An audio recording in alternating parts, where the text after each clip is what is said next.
Hi, welcome to the NCGR podcast, where we build community through astrological research and education. And today I have the honor of speaking to Liz Hazel, who's an astrologer, tarot author, and speaker. And her books include The Metaphysical Cosmos, The Little Book of Fixed Stars, and Antisha, Secrets in the Mirror. She's a regular contributor to the NCGR and ISAR publications. And Liz is a longtime board member of the SMART, which is the Southeast Michigan Astrologers Research Roundtable, and Ann Arbor chapter of NCGR, as well as current president. So welcome, Liz. It's an honor to have you here today. Thank you. You've been an NCGR member since 2008, right? Yeah, around then, yeah. And president of the Ann Arbor chapter, the SMART chapter. I started that in about 2013, I think. Ended up being president. Oh, wow. So over a decade you've been president. And I'm so interested in knowing a little bit of the background with you and the chapter, because the Ann Arbor chapter is such a well-established and busy chapter of NCGR.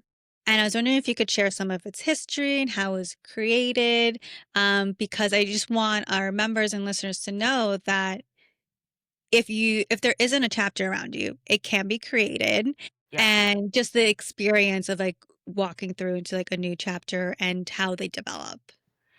Yeah, it might have been different back then, but I think as it originally started, there were a group of people in Ann Arbor, Ypsilanti, which is kind of like one city, but it's two cities, around University of Michigan. And they were getting together on Thursday nights to do astrology or tarot or whatever cool thing they decided to do. And one of the people in the group decided to connect with NCGR and see if they could start a chapter. So they did. And there are some hoops you have to jump through because NCGR is a nonprofit organization and it has bylaws. So you have to have your own chapter's bylaws, but they basically give you a template to work with.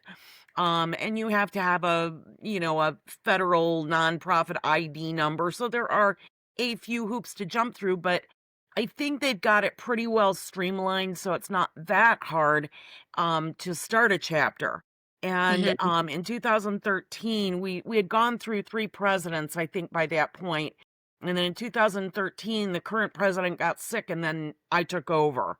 So it was kind of midterm. I was the vice president and ended up being the president. It wasn't, I didn't just instantly get elected. I got reelected, but, I took over midterm. And literally was seeing, gosh, why are there so many problems? And it turns out the original foundation chart for the chapter turned out to be a dud. Oh, Anything that could do go it. wrong was going wrong, and especially with the leader, the president in the 10th house was messed up. So we did, as a group, we did a democratic, I presented a bunch of possible chart elections to refound the group. And we refound it in 2017 with a chart that everybody liked. So, and that one has worked actually pretty well. It supports the 10th house leader because without the leadership, without the board, nothing happens, right? And I would say, all of us, we've all been on the board, but the same people for over 10 years.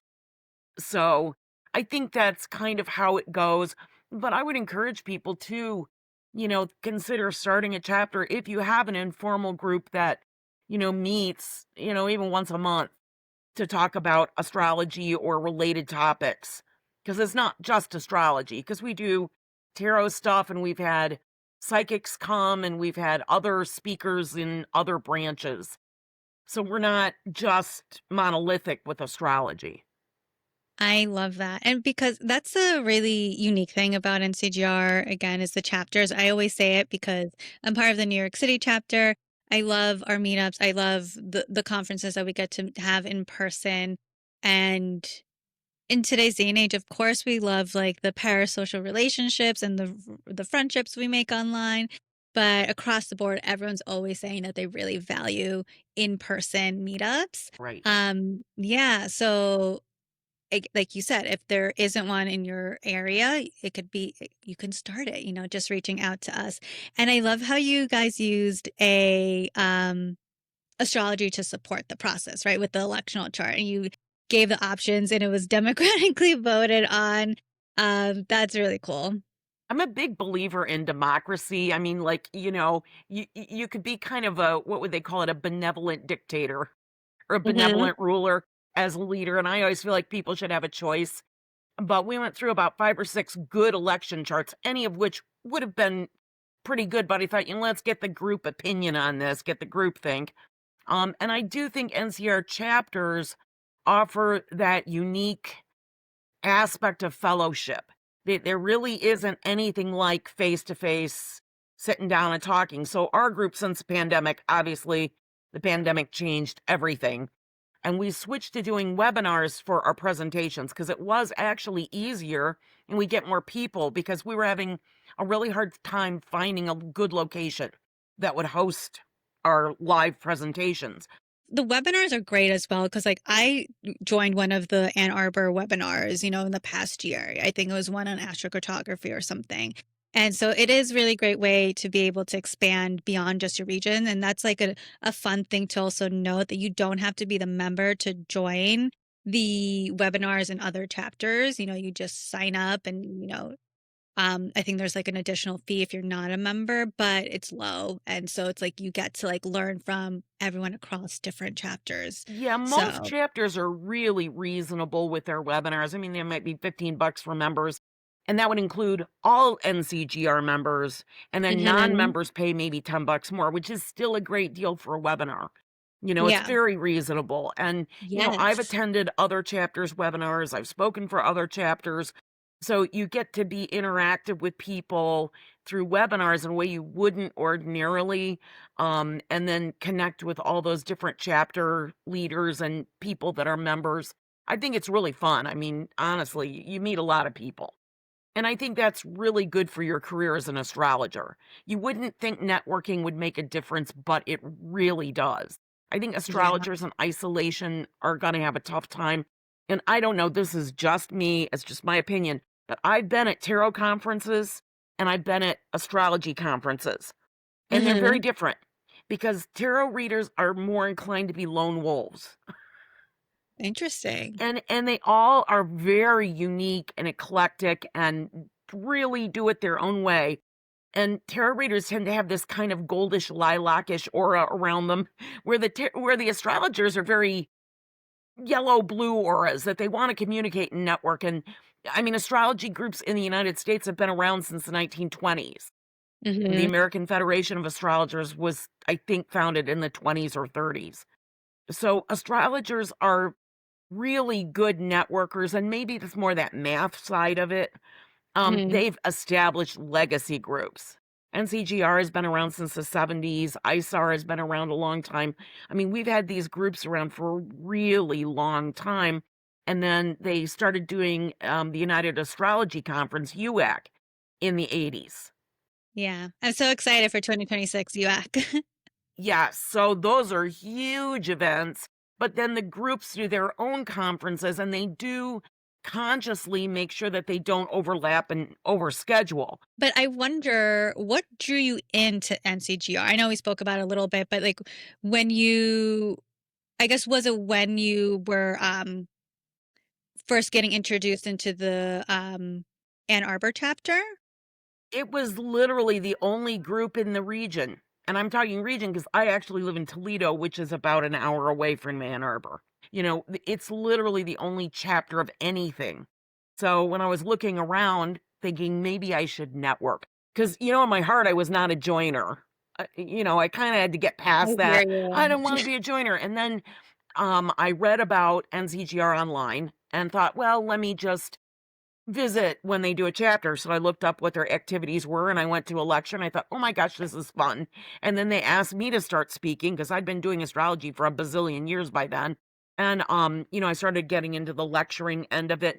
And I'd already written a book and had done a lot of writing, but doing the lecturing turned out to be a lot of fun. And I like making PowerPoint presentations. I'm a graphics girl. If I can paste a I picture, know your presentations are always fantastic. I love So detailed. graphics. They offer so much. Colorful pictures, lights, cameras.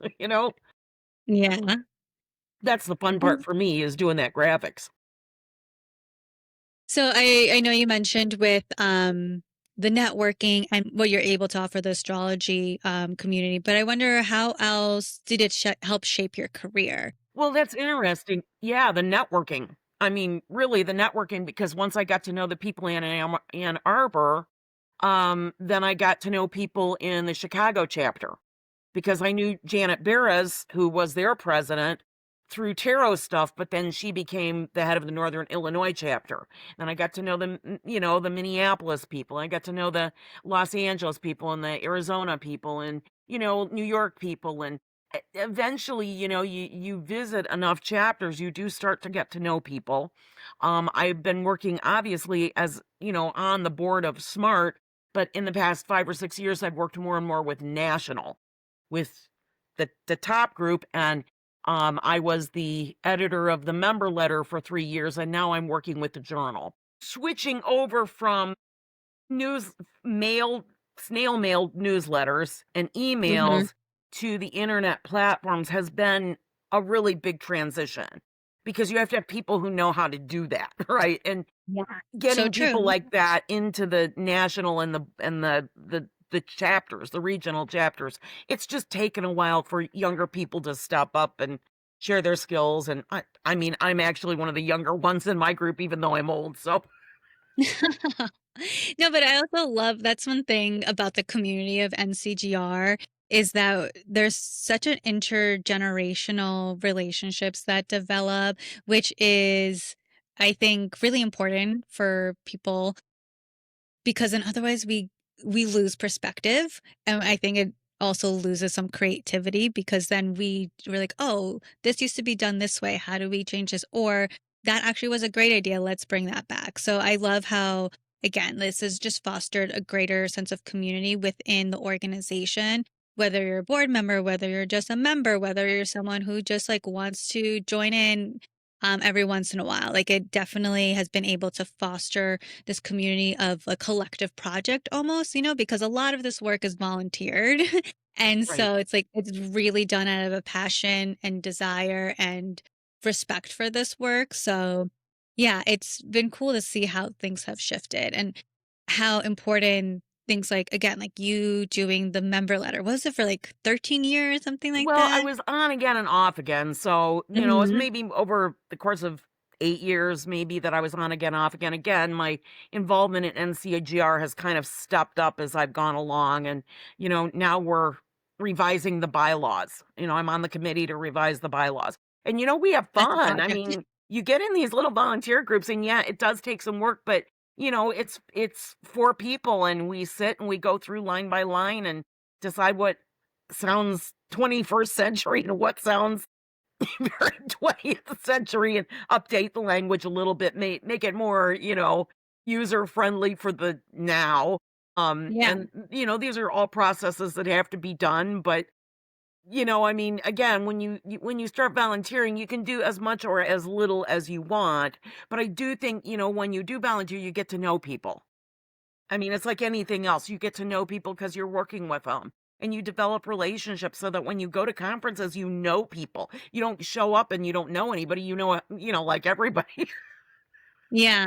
Yeah, that's really been the most important, I think, critical part of these organizations and like specifically with NCGR of or I could even say like with the coven I'm part of, that like the process of building something really brings people closer together and it just I think it builds trust, it builds accountability and it's I think one of the more fun things in life is being able to besides outside my 9 to 5 of being able to work on things that like it comes from the heart and passion and actually build something, right? We're all astrologers or whoever's like, even listening. It's like astrology knows how important Saturn can be, how to work and how to build something, and how that creates something real and also builds commitment. So, Agreed. And, I think, again, even though you could be an astrologer alone,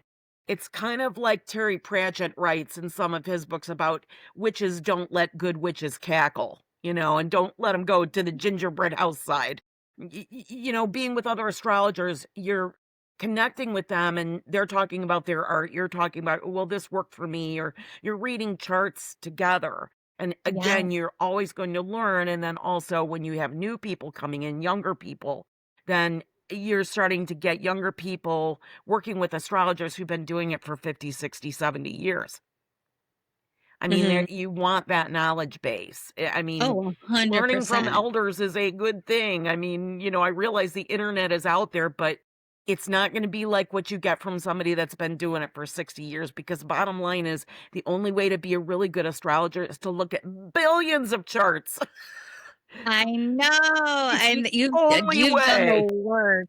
You really have to sit down and talk to somebody. So, you can get something out of a reading, but really when you're sitting around like, the gang at Smart does, our Ann Arbor group, and you just start passing around charts and people are looking at them, they're saying, oh, well, look at this and look at that. And you get Yes. so many perspectives on it. But some of these people have been doing this for years. And it's not just professional astrologers, because some of our members consider themselves astrology hobbyists. Mhm. They love astrology, they love learning it, but they don't wanna be astrologers, they just love doing it. Absolutely. So Mhm. there's every level of experience, and some of our hobbyists have been doing it for 30 or 40 years too, so we have all levels of experience, and I think that's interesting. But for somebody new walking in who really hasn't done astrology for years and years and years, they walk in and there's this huge brain trust, Mhm. sitting in the room and just yakking about it. That's fun. Oh, that's the best part. That's Yeah, what we love to do. We just love to chat about and be able to use this language with others and feel understood. right. Right. And I know you've done so much research, looked at so many charts with fixed stars. You had just done, you were just part of the NCGR New York City spring conference. And yes, and so you were speaking to your work on fixed stars. And I we were talking about off camera before how fixed stars have really become so have definitely grown in popularity. I said like they're the new asteroids, as far as getting attention and how people can use them. But you've been doing this for so long. And so I wonder when you started working and researching on fixed stars. And what kind of got you, what hooked you? What was like, oh, this is a technique I can use that works. Well, since I've been doing astrology for so long, and I started young, I was always attracted to this and tarot and runes and everything else. But, I started out with 20th century astrology. My first astrology teacher was learning from Dr. Wilma Buckman in the 80s, and she was very 20th century psychological astrology, very Dane Rudhyar and early Rob Hand and Howard Susportas and Liz Green, all that kind of psychological astrology, and then into Jungian depth astrology. But it's not that I didn't like it. It was a good learning pad because it helps you understand yourself. But as I got into the late 80s and 90s, I started to turn to Vedic. And I read a lot about Vedic and worked with that for some years. And then Project Hindsight came out. And that's all the ancient traditional stuff. And I instantly started reading those books and I was like, oh man, this is the mothership, because it is the roots of astrology. And I loved it. And obviously fixed stars came up with the ancient stuff. It's in there. It's a part of their accumulated lore from thousands of years ago. And I really liked it. And the more I read about it, the more interested I got. And I had a copy of Vivian Robson's um, Fixed Stars and Constellations. And he wrote that book in the 20s. So the positions were off. But, you can kind of just add in your head and say, well, it's been 100 years, add a degree or so. But I really wanted to dig deeper. So I kept getting more books on fixed stars and started implementing them more maybe in the early 2000s. Really started digging into the lore because it is a wads of lore. I mean, it's accumulated for thousands of years, and that's something that asteroids don't have. Mhm. We really have specific fixed stars that I think after you've worked with them for a while, you start knowing their positions in your head. Obviously, astrology, Terry, you're going to have to memorize stuff. But really, when you start working with it, it just starts to stick to your brain. So I don't know. I don't find Mhm. it difficult. But, we know where Aldebaran is. We know where Antares is. We just know that stuff. We know where Spica is. Because we use it all the time and you just start to learn it. But, with the asteroids, they don't have that history.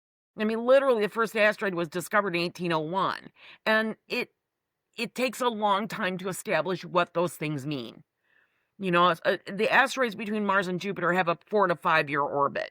So, you can watch them over the years and what they do and their interplay.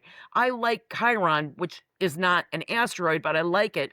And I like the four lady asteroids, the first four discovered. Those are useful to me. And they have a lot of body of research on them.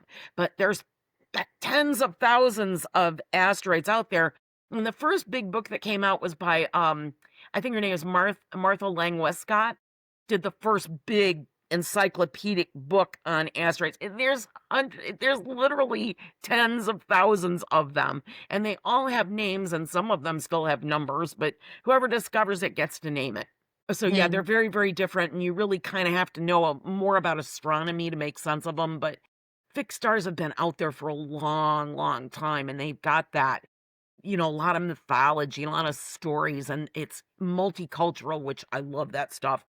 Yeah. And I have literally shelves and shelves of books of mythology and fairy stories from all over the world, and Native American stuff and Aboriginal stuff and African stuff, and I love that stuff. Yeah. If you're an astrologer, you love the lore, the mythology of everything. I feel Some like don't, that's what though. books Some missing. astrologers have absolutely no use for mythology. Mm. I mean, it's For me, it's just like what can really add a lot of yes. meat I into. think it can too, because myths are stories that never happened but are always happening, which is something that Howard S. Fortis wrote. And it's right on, it might never have happened, but it's always happening because we partake of those stories. But I do think some myths, like Chiron's a good one, is rooted in real history. There was a tribe called the Chironidae that lived around Mount Pelion in ancient Greece. There was a tribe called the Kentoroi that was similar, and they were tribes that had migrated as the weather patterns were changing in Eastern Europe. They migrated into the Greek mainland, the Peloponnesia, because it was arable and it was livable, and their area was drying up. It was less arable, less game, less food, less gathering. So they're kind of hunter gatherers, but they had horses. So the migration of domestication of horses, the growth of language, the movement of people migrating to areas that were more habitable, that is part of the story of the centaurs and of Chiron. So there is some real history mixed in with some myths. For those who aren't familiar with fixed stars, you had mentioned how fixed stars don't move, right? How you can adjust them for about 1 degree for every 100 years, and that's how they differ from asteroids, right? First, and that's also why I find fixed stars personally more. I can work with them a little bit easier because a ephemeris for asteroids and all this, it's just like work to really figure, find it and how it's transiting.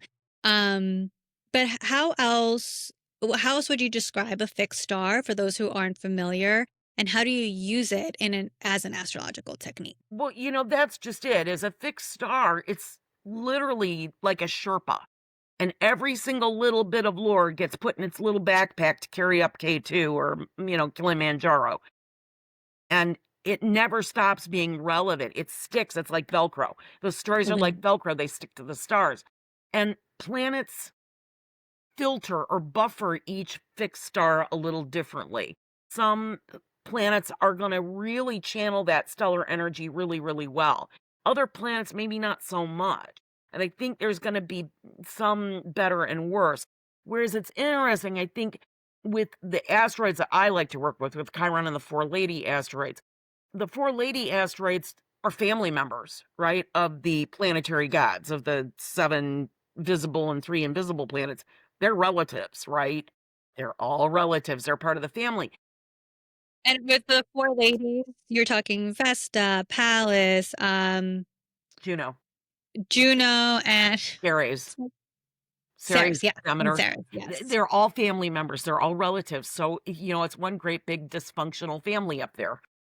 And so, Yeah. you can kind of say, well, if Ceres is conjunct Mars, they don't really have a lot in common, but if Ceres is conjunct, say, Jupiter, that's a brother-sister relationship. Right there, you already have something, well, if you know the myths. But yeah, I mean, it's a way of maybe translating them as given to you a little bit more because there is a relationship. But once you go outside of those four asteroids, then you get into multiple pantheons that have been used for asteroid names. I mean, those names come from everywhere. Whereas, obviously, the planets, the names have been chosen pretty carefully in the astronomical community, even newer named bodies like Eris and Sedna. They've been very limited on what names were used to name the planets. So it's all kind of stuck within the Greco-Roman canon of mythology, but that helps because then we have relationships to work with. Mhm. And yeah, and one of the I believe is in your book, the little book of fixed stars, you go into how these fixed stars have these planetary combinations, right? Yeah. It's a great way to like translate the energy.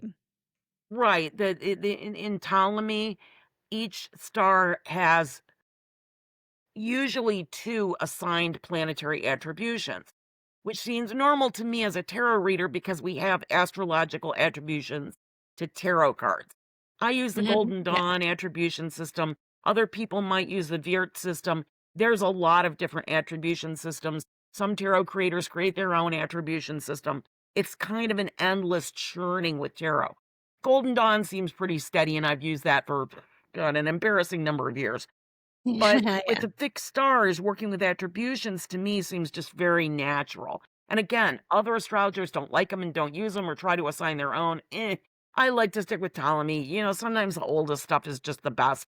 And it's only the visible planets. And like say if a star is Mars Jupiter, we have to fight to get something, or there's got to be quarreling or conflict in some kind of way. But Jupiter says, well, after the conflict's over, then it can help you grow or it can give you benefits over the long term. The first planet tells you how it gets started. The second planet tells you how it ends, or what are the results or benefits or losses. And sometimes Jupiter is not as beneficial as you might think it is with fixed stars, and Saturn is less malefic with fixed stars. So if a fixed star is a Mercury Saturn star, and a lot of those fixed stars in the body of Capricorn, which are all kind of in the middle of Aquarius now, they're they're Saturn Mercury stars or Mercury Saturn stars. And really, it's a lot about mastery and legacy and acquiring skills and being shrewd and prudent and pragmatic, being a good tactical thinker on your feet. That's Mercury Saturn. Saturn's a Mhm. lot geekier in ancient astrology than it is maybe in modern. We always think of it as kind of a doggy downer in modern astrology, but Saturn has a lot of range, lots of range. Yeah, that's kind of what I was hinting at when I was speaking about Saturn earlier, right? Like the benefits of Saturn, right? Or what it can accomplish and what it can bring in not just the doom and gloom way. Yeah, people tend to focus on the doom and gloom, but I think really functionally, the point is mastery, legacy, working hard, accumulating, building over time because Chronos is time. And having that skill base and accumulating a wide skill base, especially when it's hooked up with Mercury. And in ancient astrology, that was the significator for astrologers. It was having a Yeah. powerful ninth house ruler, contacts between Mercury and Saturn, because that's the math, that's the sciencey, Mhm. geeky side of it, and maybe having one other planet that was configured with those. And it could be through mutual reception or aspect or powerful placement, but you're gonna want a big ninth house. You're gonna want a Mercury and Saturn in contact. I think now we say Mercury Uranus. A lot of astrologers have Mercury Uranus. Mercury's in there, right? You got to have the gift of gab. But I think Saturn also has a lot to do with memorization. Yeah, You have to just do the work and look at hundreds of charts. absolutely. I agree. Yeah. And so when we're talking about fixed stars and how you use it, Because I know this is also something that varies in the astrology community is the aspects of how you use it. Like, do you use just conjunctions or do you use the other hard aspects or an orb? I keep the orbs really tight because some areas of the zodiac are packed with fixed stars, like Gemini. There's something in every 30 minutes, and if you use a degree and a half orb, you got 10 other stars mixed in with it. So sometimes those orbs have to be incredibly tight. Other spots in zodiac, not so many stars. So it depends on where the star is, but really, I like to use really tight orbs because you do see more of an influence the tighter it is. And I'd say 1 degree, but 30 seconds, I mean, having it really super tight. I think there are some very famous star axes on an opposition. So Aldebaran and Antares is obviously very, very famous. Everybody knows that 10 degrees Gemini Sagittarius. That's a very, very famous axis because those are, what do they call them? The Persian royal watcher stars. And then the other opposition is between Regulus and Fomalhaut.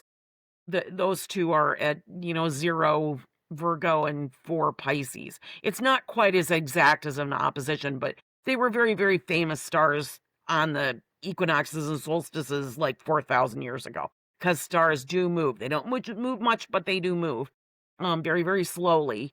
And again, that's kind of an advantage because, like you're saying, with asteroids, they constantly are moving.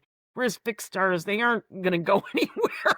They're Yeah, sort of yeah. where they are. If you know a degree, it's going to be good for at least, you got a 30-year expiration date on that degree. It's actually it's easier in a sense to keep up with it. But it also, I guess I wouldn't say, if you've got Mars at somewhere in Aries and it's squaring a fixed star in Cancer, I wouldn't read the square, no. Not unless it was actually activated by a planetary conjunction to that fixed star in Cancer, because, it's kind of like the old saying, fixed stars cast no light, planets cast light, right? Mm-hmm. They're reflecting light of the sun, whereas fixed stars are suns. They're their Yeah, own light. said. Yeah. Does that make sense?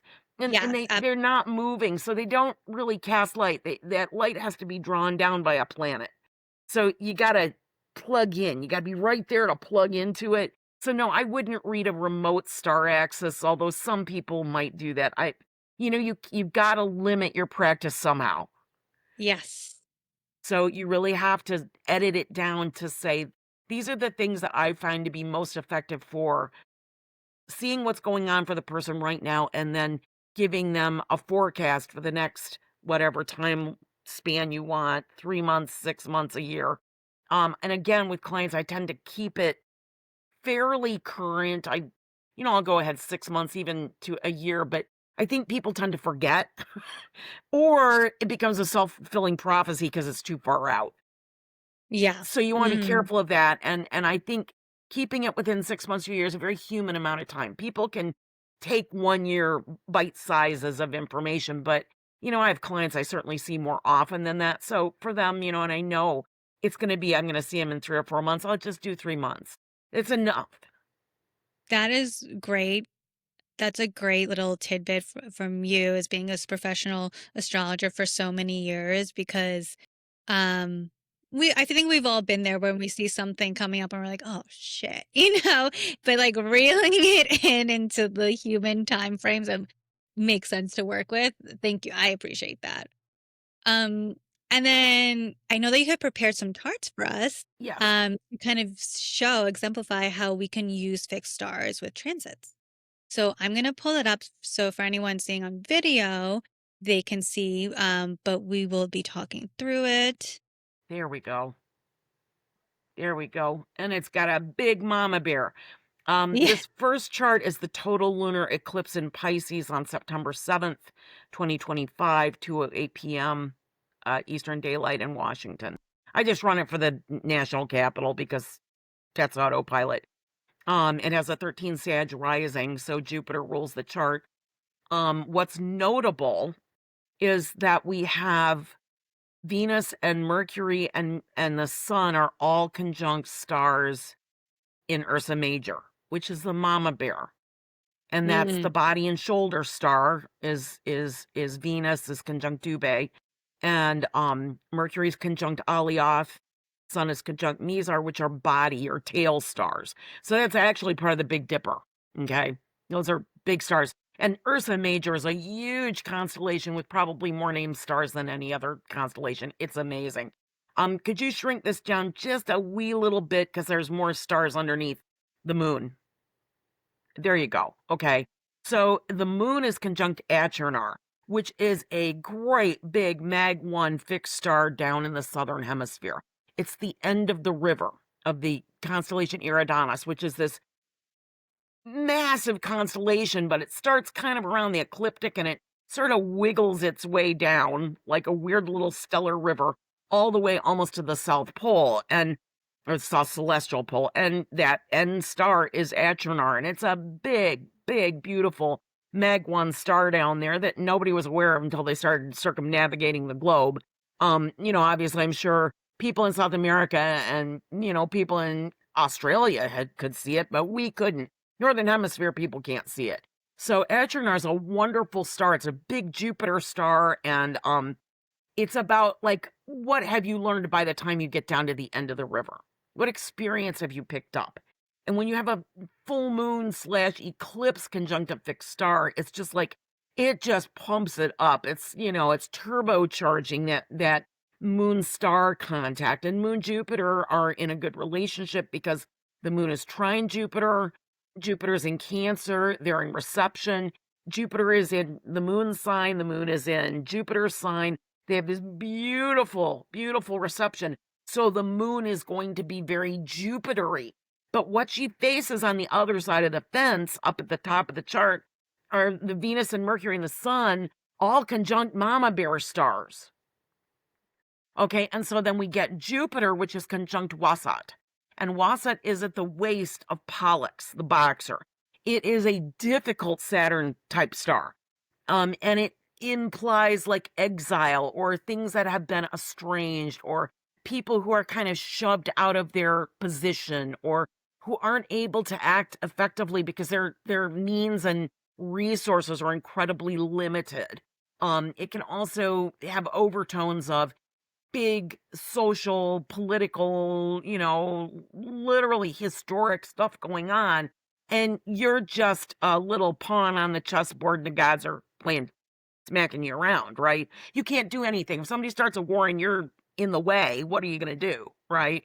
So whilst it can be like that, where you're just kind of a victim of circumstance, but it's trine the moon and trine and Jupiter rule stars. So eventually what happens with Wasat is people get out of their exile. They get out of the penalty box. And with Jupiter Okay. especially, Jupiter wants you to be healthy. Jupiter wants you to be free. Jupiter wants you to be liberated. Jupiter wants you to be happy and healthy and enjoy life and all the goodness of life, especially Jupiter exalted in Cancer. That is a happy Jupiter. It's just conjunct a sad star. But what it says is just, maybe people who felt like they've been in the penalty box or have felt very much without resources. Well, now the moon's at the end of the river. They've learned this is the way to get through this circumstance or this situation. But the mama bear also, mama bears, they are very defensive. They'll leave you alone, but boy, mess with their cubs. And oh my God, they are going to snarl at you. So that's very typical with Ursa Major stars and Ursa Minor for that matter. The bear is slow to anger, but boy, when they get mad, some guy is going to be chopped liver, right? They do not back down and they rush you, right? If you've ever watched one of those nature programs, bears stampede and they're scary. So, we look at the aggressive Mars, okay? So all of the Ursa stars, major and minor, are all Mars ruled. And so we get Mars is conjunct Mufrid. And it's Eta Boetes, which is a very underrated constellation out there in Libra Scorpio. And Mufrid is the knee star. And it's like, think about, it's kind of like a kung fu star. And I think actually Bruce Lee had a ton of Boetes in his chart. So it's kind of like the elbow, the knee, there's that impact. And they're very forceful stars, but they're also noisy. The Boetes, the Latin name for Boetes was the clamator, the guy that runs around with the bell going, it's 12 o'clock and all is well. Okay, so they were Mhm. ringing the bell. A storm is coming. Get yourself locked up. Batten down the hatches. It's a warning, right? And Mars conjunct a warning signal, a warning star. The other thing is just slow motion. Yeah, Pluto is mixed up in the stars of Aquila in the early degrees of Aquarius. It's going to be there. It's going to be around Altair and Terra Zeta and Alshane. They're all very tightly placed at like 1, 2 Aquarius. They're all right there, very close together. So it's very much Aquila. And Aquila is the eagle that swoops down and takes what it wants. Now everybody wonders why there's, looting and corruption. There you go. It's Pluto with Altair. It's not a surprise to me. Then having Saturn and Neptune at the borderline between Aries and Pisces, because they're retrograde in September, they're backing up into Pisces. They're still conjunct Pegasus stars. Well, Pegasus is wild and untamed. It's the horse that can't be ridden. It throws its riders. And Shayat's probably the worst one of the bunch. And it's at 29 Pisces. And of course, Saturn is squatting right on it. It's been squatting on it. And most Pegasus stars can be pretty wild. So we get this wild Pluto, we get wild Saturn, Neptune, and then we get Uranus has just moved into Gemini. And the Pleiades are right there. Now, they're kind of, because the Pleiades is a cluster, it's actually a really big cluster, and it crosses the border between Taurus and Gemini. It sort of slops over that border because it's just now moving into Gemini. So the Pleiades are this big cluster of stars that represent the daughters of Atlas crying for their lost brother. And so there's sort of a very sadness, a great sadness and weeping and estrangement of family members. But it can also be like, we can attack each other, but if anybody attacks us family, we circle the wagons and defend them. So there can be a bit of clannishness, a little bit of tribalness, right? Got The it. Hatfields and McCoys can fight with each other, but if the revenuer shows up in the hills, well, they'll all declare a truce temporarily so they can go after the revenuer man, right? So there's a clannish loyalty there, but it can also be this sense of feeling very estranged. So none of the fixed stars or the big slow planets are moving much. And people should know that. These fixed stars are kind of pinned in place, right? Because those slow planets just don't move much. So Pluto's entangled with Aquila stars basically throughout the year.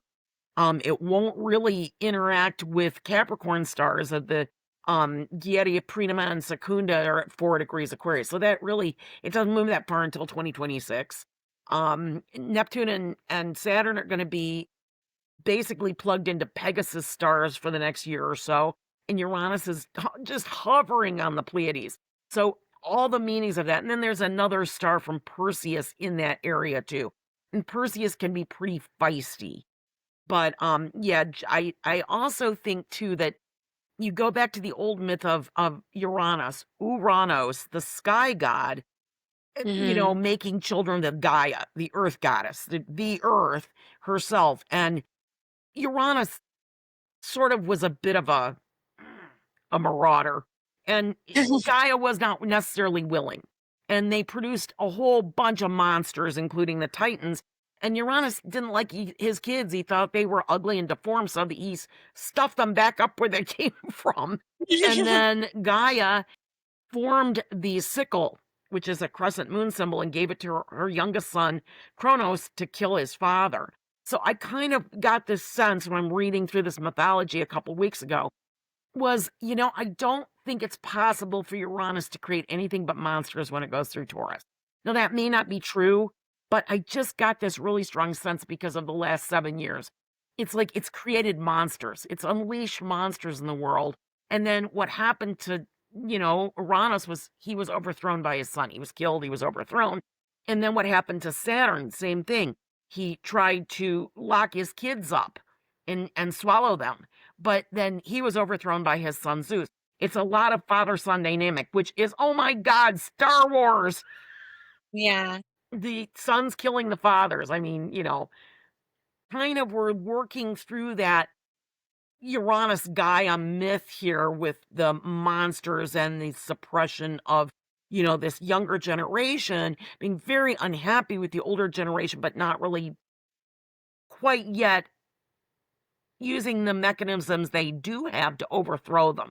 But hey, the moon has arrived at Acheron at this total lunar eclipse, and it's Mama Bear. It's very dynamic. So I see this as a pretty combative full moon, especially with Mars conjunct Mufrid. It's Mhm. it's the knee star. It's yeah, kung fu, yeah, Yeah. lion, tiger, crane. It's definitely looks like regardless it's the eclipse and then with all these fixed stars, it's giving that context for how what we could expect, right? How the stars Right, are but it's a different spin because if you talk to another astrologer, they'd focus on this Pisces Virgo thing, which is, the selflessness of Pisces with the servicey, detaily focus of Virgo. But when you put the fixed stars in there, it's almost a completely different chart, yeah. right? I'm getting something completely different out of it. Okay, jump to the next one. The Yeah. next chart is the full moon in Gemini on December 4th, 2025, 6:14 p.m. EST in Washington, D.C. And so by this time, things have moved a little bit. But again, Uranus, Saturn, Neptune, and Pluto, they're all with the same stars. They have not moved enough or that much. But the moon and the sun are on that Aldebaran Antares axis, which is at 10. But they're actually, like I said, these are areas of the sky that are just packed with stars. The moon is actually conjunct Tobit, which is Pi Orion, and that's the hand that holds the shield of Orion. Okay. So it's the hand that's kind of stuck out in front of Orion. They're very faint stars, but Tobit, I have found, it's a fist, right? It's a fist, is hanging on to something. It's hanging onto that protective barrier. The sun is conjunct Alwade, which is Beta Draco. It's part of the dragon's head, the dragon that circles around the North Celestial Pole. And dragons are kind of mysterious and, very solitude and whatever, but they're also very shrewd. They're Mhm. smart. And you get Tobit, and, again, an opposition is always going to have some conflict. It's on that Aldebaran Antares axis, but it's more specific than that. We tweak it a little bit and say, okay, the moon is trying to hang on to some protection and some, create some barriers or some strength. Whereas the dragon, is it attacking? Is The it forest. Smaug that Mhm. wants its money back? We get some clues here though, because the Alwade and all the Draco stars are very Saturn Mercury. And what's going on with Mercury? What's going on with Mars? Well, Mars is conjunct Russell Hog, which is Alpha Ophiuchus, the head of Ophiuchus. And the nickname for that is called the head of the snake charmer.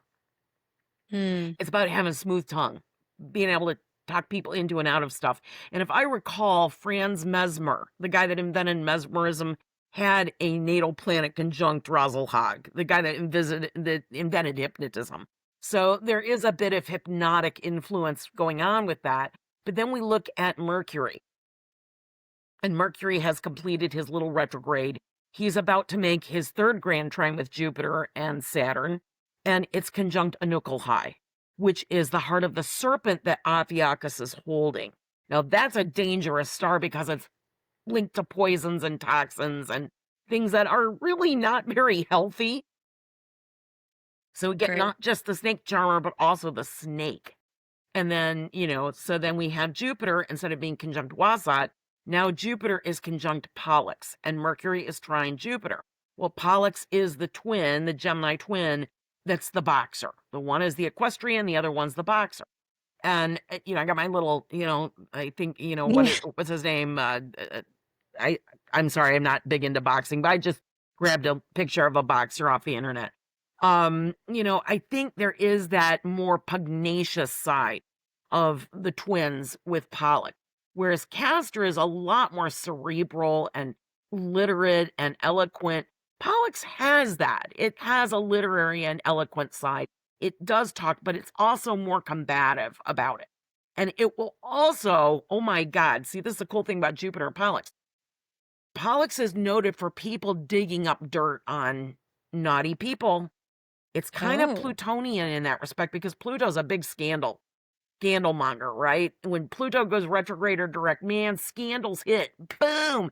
Or you get discoveries, like archaeological discoveries. Literally, people dig stuff up. And then Pluto goes direct, and you're like, oh, we just found something new in the Yucatan. Well, it happens every time.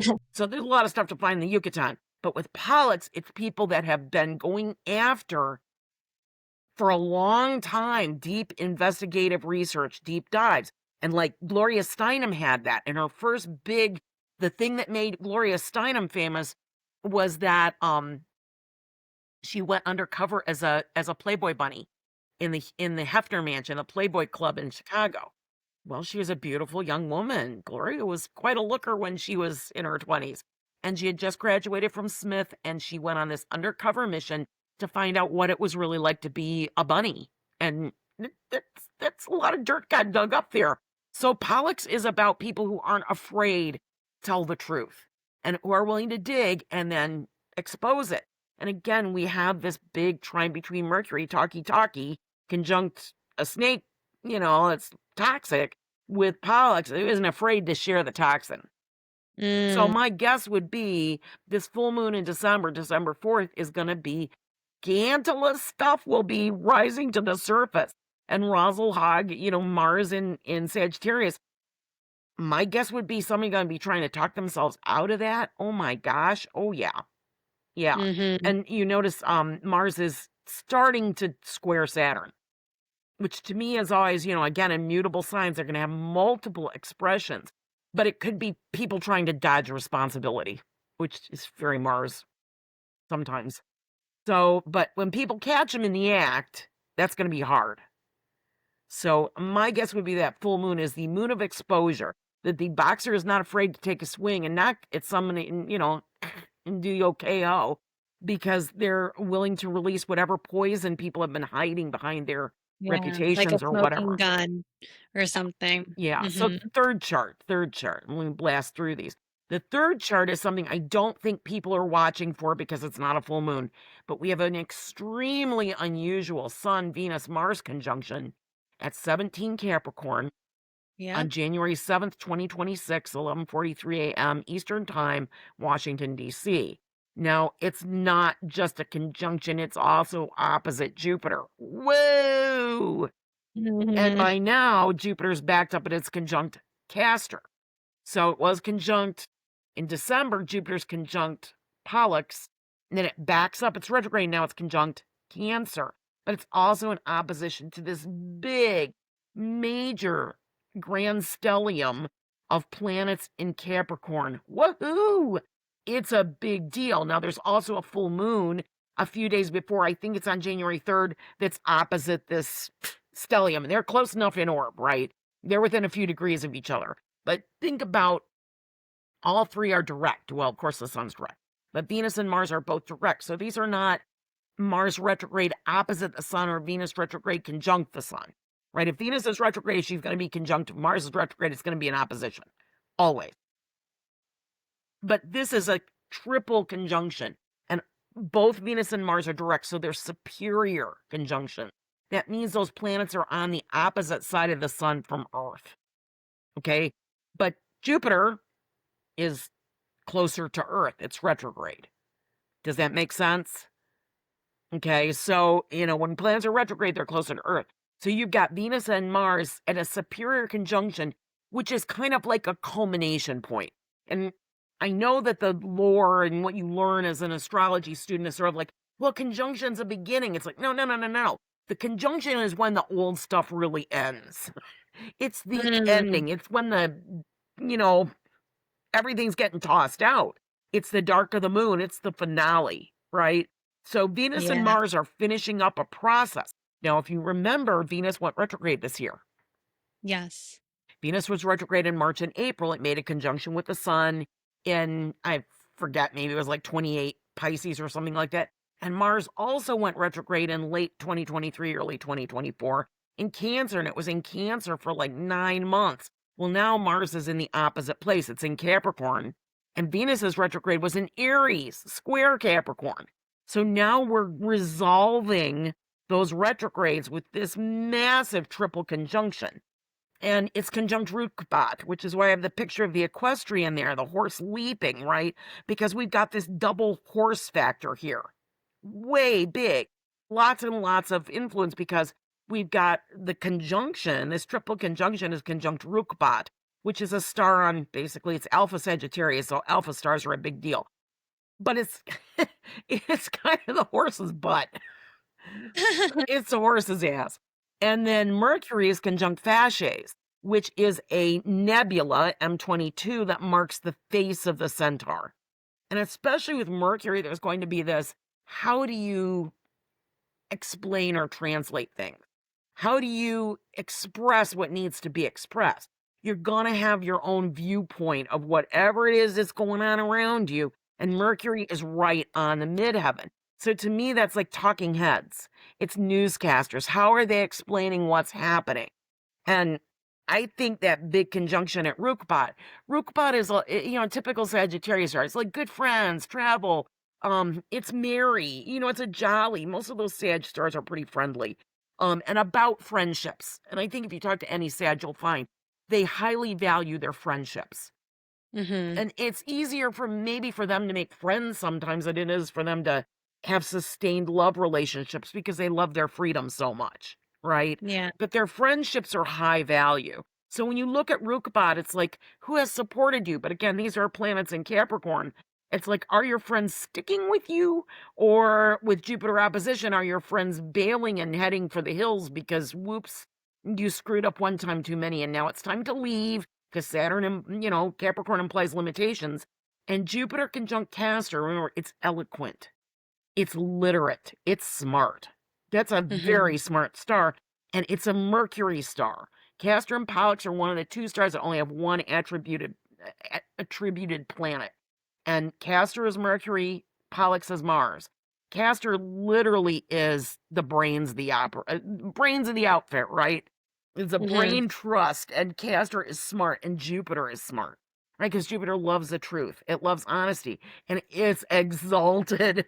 Now, Yeah. Mars is exalted too, but it's also in combustion. And combust planets tend to be hidden, right? Even if it's not weakened by combustion, it's still hidden by combustion. And if you notice, it's kind of square the ascendant of this chart. It's close to Pluto. I just feel like this is a real major turning point in regards to how people at the top, the 10th house leaders, are being seen, and then what happens when they have to be responsible or take accountability. Because isn't that what Saturn is taking responsibility? Are you a good parent or are you a bad parent? That's a very Capricorn thing, right? Have you been responsible? Have you been a good steward of your assets? Have you made the most with what you've done or have you failed? And Castor is maybe Jupiter in Cancer and sort of being a little bit judgy there about somebody that they Yeah. don't think has maybe been the best mommy or daddy, but it's horsey, right? I mean, it's got this equestrian thing. Horses run in packs. So there's a pack aspect to this. One pack says your pack isn't doing a good job. The other pack saying, well, we are too. And they're like, no, Mm-hmm. prove it. No, I don't think so. So we're going to see, but I think it gives a very different spin to the way you read charts, or at least the way I read charts. I could just read the fixed star contacts. I can go back to doing the aspects and the signs and the planets and receptions, which I do anyways. But Yeah. reading it through the fixed stars is so different. So, I hope that kind of illuminates. Absolutely. I think for me, I just even knowing where the outer planets are, like what fixed stars the outer planets are near, because again, these are long transits with the outer planet. And so for the present moment or for, the next year or so, we know this is the flavor. Even Jupiter, right? Yes, we know it's exalted, but with its conjunction with Castor is a lot different from Pollux. So it gives us that flavor of for whatever lunation or transit Right, and this is. Castor's and Jupiter's retrograde, so it's going to cross over Castor and Pollux a couple of times. But there's a lot of stars in Cancer right there, so Castor and Pollux are probably two of the most important. Right now it's around Principe and the Aceli and stuff like that. So it's more, it's 4th of July. Everybody's having barbecues and being hospitable and watching fireworks. I mean, that's very Jupiter and Cancer. Is be with your Yeah. family, spend time with your people, have birthday parties, have celebrations. But once Jupiter moves a little further into the sign, it will be out of the Cancer constellation, which is pretty tiny, and it will be moving into more getting into the feet of Gemini and then Castor and Pollux. So there's some big feet stars at like 10, 12, 15 of Cancer. And then we get to Castor and Pollux, which are 20 and 23, I think, of Cancer. Mhm. They don't I move much. They move a little bit, but they don't move much. Once you start learning them, you start learning, but yeah, it takes a while. There's really about maybe 150 stars that get used, although there's probably about 300 name stars. People just don't use all of them. I mean, if you know the main ones, you can do pretty well. Even if you know the maybe 40 or 50 alpha stars, you'd be doing pretty well. It just takes a while to accumulate the knowledge and start working with them. And it depends on the planet. I mean, Jupiter Castor has so much to do with talent, but it can be excessive too, Mhm. so Absolutely. excellent. Thank you so much, Liz, for sharing that with us. And where else can people work with you, learn from you? Where can they find Well, you? I'm doing webinars all the time. But, contact me at ehazel at b as in boy, bex.net, or on Facebook at Elizabeth Hazel. You can look me up and PM me, which is always easy. I check my messages pretty much every day. I check that more often than I check my email. And, I do consultations and readings, but, I'm always happy to do webinars too. I get scheduled for a lot of groups. And I love webinars, I can wear my pajama bottoms. My Yeah. dream job. I can wear my Exactly. pajamas. So we'll definitely obviously see you more with NCGR webinars. And if anyone wants to connect in the Ann Arbor region with you, they definitely can reach out to you with that, with your directly to your email. Oh, But thank you so much, Liz. This well, was thank so you, Deborah. informative. We really appreciate everything that you've been able to share with us. Well, thank you for having me. This is wonderful. I'm glad to get the opportunity to be one of your first podcastees. Yes, thank you. Thanks.